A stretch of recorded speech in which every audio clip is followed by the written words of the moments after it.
ఆవకాయ ఆంజనేయ కథ మొదలెట్టినాడు చూడారయ్యా శక్తినంతా కూడగట్టి చెట్టు దులిపినాడు అంజయ్య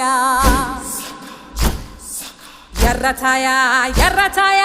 కోతి అవతార వెంటమాయ కత్తి సేత పట్టకుండా కాయ కోసినాడు కపిలయ్యా